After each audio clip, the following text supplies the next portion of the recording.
The candle is the newest item in the Rake Remastered, and I'm about to demonstrate to you just how underappreciated this item is. This video will explain how it works, what it's useful for, and what situations it shines in best. The main thing that makes the candle as good as it is that it's completely free, meaning anybody can claim it on their very first night as long as they're a Nightmare Industries group member. Its passive function as a light source is questionable, but it has a hidden feature that makes it one of the most useful items in the game. The candle will flicker out when the rake is within about 10 to 20 meters from the player, and generally this wouldn't be useful at all because the rake starts chasing the player at around 40 meters. However, the updated Rake AI is a much more aggressive stalker and won't fully enter attack mode until the absolute last minute, making it much harder to detect.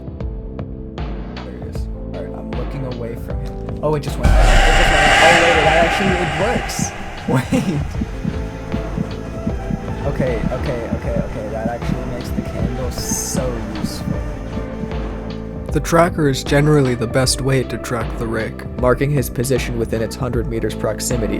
However, it costs points and requires the power to be on. The candle, in addition to being free, doesn't require map power to be online, meaning it can still be used in power outages.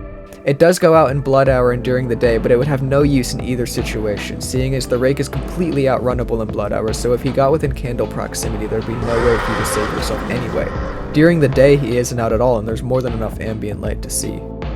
The candle is definitely weaker than the headlamp in terms of light, and it's weaker than the tracker in terms of rake detection, but its cost and usability without power makes it a much more accessible alternative in a pinch, marking the candle as an extremely powerful early game item and a major help in certain situations. Now I will say, I think the strategy of just consistently looking all around you is a much more useful way to see the rake, because you can see him even with naked eyes at around 70 meters, and that gives you more than enough time to run away. Whereas by the time he gets within candle proximity, he'll enter chase mode the second you see or run away from him.